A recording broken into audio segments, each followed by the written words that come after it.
und willkommen zurück zu einem neuen Video. Ich muss euch unbedingt was zeigen, und zwar bin ich auf einem Bauernhof groß geworden und wir haben aktuell gerade super süße kleine Küken, die rumlaufen. Entsprechend habe ich natürlich jetzt auch sehr, sehr viele Bilder zum Bearbeiten und deshalb habe ich mich jetzt mal dem Thema Presets gewidmet. Ich habe schon wirklich einige Presets auf meinem Computer, einige, die ich selbst erstellt habe, auch einige von anderen Fotografen, die ich mal durch einen Kurs oder so bekommen habe. Und wenn ich mal durch diese Presets durchgehe, dann wirst du feststellen, dass viele dieser Presets einfach die Angewohnheit haben, relativ viel Sättigung von bestimmten Farben rauszunehmen und dadurch bekommen sie halt so einen gewissen Look. Das heißt, bei Presets generell halt das Thema, dass man versucht, die Farben so weit zu verändern, dass sie für einen selber dann schön wirken.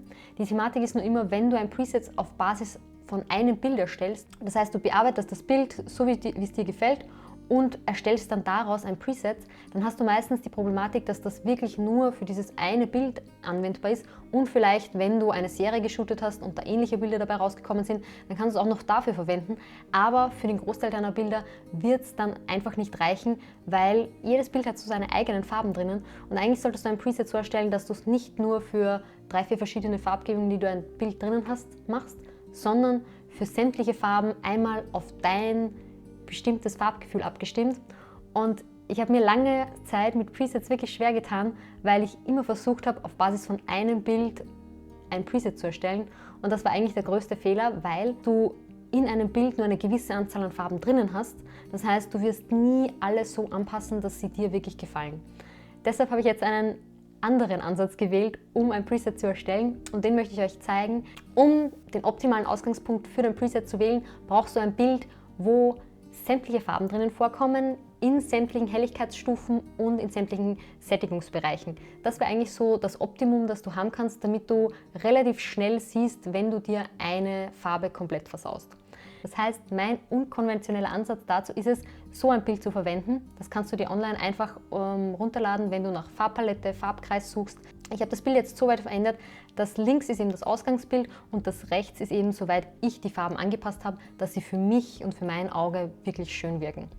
Ich habe jetzt hier das Bild nochmal zurückgesetzt und wir gehen jetzt gemeinsam die Paneele durch, die wir brauchen, um ein Preset zu erstellen. Ganz wichtig dabei ist eigentlich, dass du sowas wie Weißabgleich oder Belichtung gleich lässt. Je nachdem, wie du dann ein Bild aufnimmst, kann es natürlich sein, dass du es eher unterbelichtest, überbelichtest. Das solltest du aber wirklich fürs Bild jeweils separat einstellen. Das heißt, was wir hier machen, ist eher uns bei den unteren Bereichen hier aufzuhalten und zusätzlich dann natürlich sämtliche Farbanpassungen zu machen.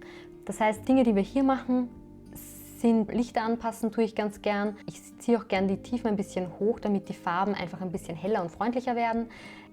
Hier werden wir dann versuchen, ein bisschen Kontrast reinzubringen, indem wir das Weiß und das Schwarz ein bisschen konträr voneinander in die Länge ziehen. Du kannst standardmäßig auch ein bisschen Kontrast reinbringen, wäre aber auch was ich eher dann in der Nachbearbeitung speziell nochmal separat machen würde.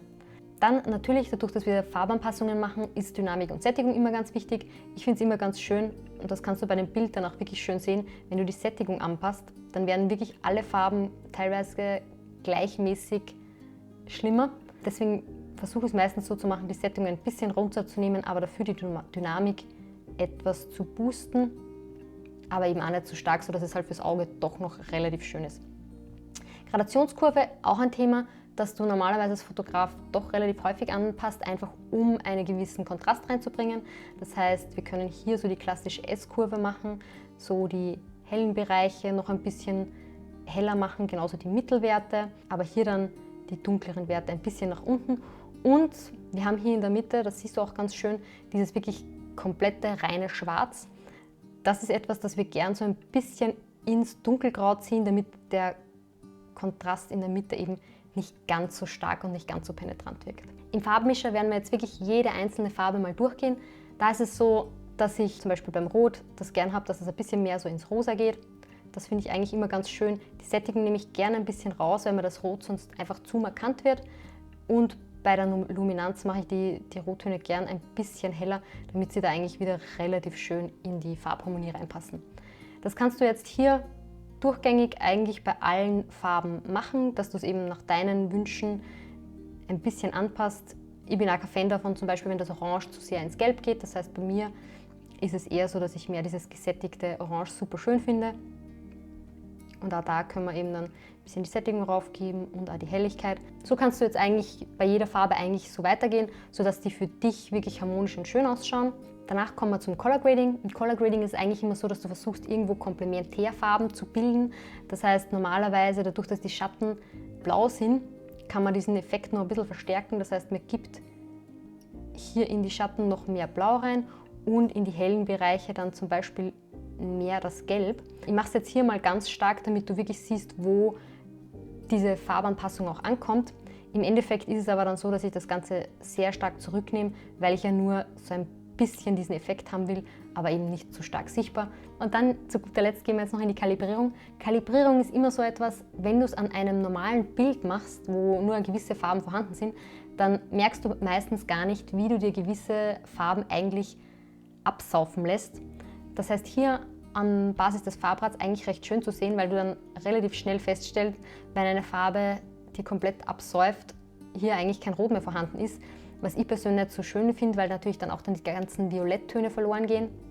Das heißt, ich würde hier eher versuchen, ein bisschen hier ins Minus zu gehen, die Sättigung vielleicht noch ein bisschen rauszunehmen, weil es sonst einfach zu dramatisch wirkt. Entsprechend dann hier das auch noch ein bisschen das Grün anzupassen. Das können wir ein bisschen ins Gelb gehen lassen und die Sättigung fast ein bisschen zu boosten. Und auch beim Blau siehst du relativ schön, wenn du das noch rüber ziehst, werden deine Blautöne alle lila. Und wenn du das in einem Bild dann anwendest, wo du einen Himmel drauf hast, kann ich dir mit ziemlicher Sicherheit sagen, dass der richtig schlimm ausschauen wird. Deswegen hier ganz gut wirklich alle Farben zu sehen. Wir haben jetzt die ganzen Paneele durch, wo du eigentlich die meisten Farbanpassungen machst und damit so deinen eigenen Look kreierst. Ganz wichtig dabei, schau einfach, wie dir die Farben gefallen in diesem Farbrad und entsprechend pass es an. Wenn du dann mit deinen Anpassungen durch bist, kannst du hier links einfach auf den Pfeil klicken und dann hier auf das Plus-Symbol und Preset erstellen. Ganz wichtig, wenn du ein neues Preset erstellst, dass du hier Weißabgleich und Belichtung nicht anhakst, dann sind diese Sachen nicht eingebettet in dein Preset und du kannst bei jedem Bild eigentlich vorher zumindest mal Weißabgleich und Belichtung einstellen und schmeißt erst dann das Preset drauf und hast dann eigentlich immer einen guten Startpunkt, von dem du wegarbeitest und die Farben werden entsprechend auch richtig dargestellt. Das ist jetzt die RAW-Datei, wo wir mal versuchen, unser Preset anzuwenden. Generell, was wir sehen, ich habe es unterbelichtet, das heißt, wir können hier die Belichtung generell schon mal nach oben drehen und auch den Weißabgleich schon ein bisschen anzupassen, weil ja da sehe, das passt nicht ganz. Belichtung und Weißabgleich haben wir in unserem Preset ja nicht drinnen, einfach weil es ganz hilfreich ist, das einfach im Vorhinein kurz anzupassen und dann erst das Preset drüber zu legen. Dann hast du eigentlich immer einen guten Ausgangspunkt und das Preset sollte für sehr, sehr viele Bilder dann auch funktionieren. Das heißt, wir legen hier jetzt das Preset drüber, haben jetzt einen schon recht guten Ausgangspunkt. Du kannst jetzt hier dann in die Feinabstimmung gehen und hier natürlich noch einige Sachen ändern, beziehungsweise wird sicher auch noch notwendig sein, einige Maskierungen zu machen, damit der Blick einfach mehr zum Küken geht und nicht in den Hintergrund zum Beispiel. Jetzt ist es natürlich wichtig, dass du das Preset nicht nur für dieses eine Bild testest, sondern auch noch für ganz andere Bilder, damit du siehst, ob es wirklich für sämtliche Farben richtig gut funktioniert und auch für verschiedene Lichtstimmungen. Wir haben hier zum Beispiel ein Bild, das tagsüber aufgenommen worden ist, in der Sonne eigentlich. Ich habe es ein bisschen unterbelichtet, damit wir gewisse Bereiche nicht ausbrennen. Wir können aber die Belichtung ein bisschen nach oben drehen und auch hier schon ein bisschen den Weißabgleich anpassen. Dann brauchen wir eigentlich nur noch unser Preset drüberlegen und ich finde die Farben schon sehr schön. Du kannst hier natürlich immer noch ein bisschen nachjustieren, was den Weißabgleich angeht, aber das wäre jetzt schon mal unser Vorher und unser Nachher. Und ich finde speziell von den Farben hier im Bereich vom Feld haben wir hier schon ganz andere Farben, die mir persönlich jetzt besser gefallen als das, was vorher dort war. Hier dann noch ein Sonnenuntergangsbild. Sonnenuntergänge haben natürlich auch eine ganz andere Farbpalette drinnen, das heißt auch immer wichtig, dein Preset für das zu testen. Und wir haben natürlich hier auch eine Person drauf, wo wir immer schauen müssen, dass dann die Hauttöne auch noch einigermaßen sinnvoll ausschauen. Das heißt, wenn wir hier jetzt unsere Farbpalette drüber legen, dann siehst du hier so ein bisschen den Vergleich von vorher zu nachher. Wir haben hier natürlich viel mehr von diesem goldenen Ton drinnen, der mir persönlich gut gefällt. Dann haben wir jetzt hier noch ein Sonnenaufgangsbild, wo wir sehr viele Orangetöne drinnen haben. Wir werden jetzt hier auch einfach mal die Farbpalette drüber geben. Und du siehst, es ist ein bisschen mehr in Richtung Orange, die Farben aber an sich trotzdem noch sehr schön und sehr harmonisch. Gerade bei solchen Aufnahmen wirst du mit gewissen Presets schnell an deine Grenzen stoßen, weil du hier schöne Farbverläufe drinnen hast. Und wenn ein Preset jetzt nur gewisse Farben pusht und andere aber sehr stark reduziert oder die Luminanz drückt, dann hast du dann ganz komische Dinge in deinen Bildern. Ich zeige dir das mit den anderen Presets, die ich habe, mal ganz kurz.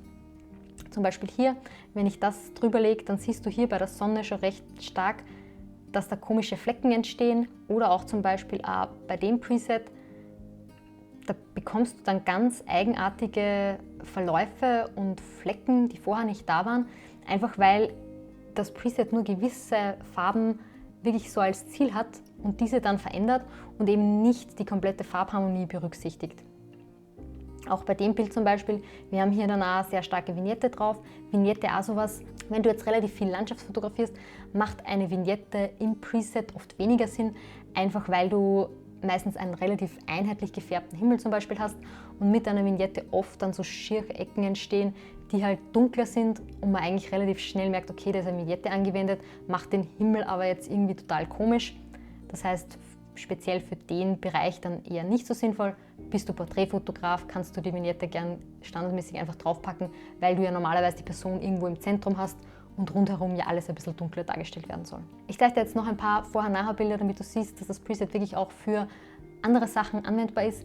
Wichtig ist eben, wenn du ein Preset erstellst, dass du wirklich auf sämtliche Farben Rücksicht nimmst, die du irgendwie in ein Bild vielleicht reinbekommen könntest, und dann wirst du mit deinem Preset auch wirklich lange Freude haben. Ich hoffe, ich konnte dir mit diesen Tipps weiterhelfen und wir sehen uns wieder im nächsten Video.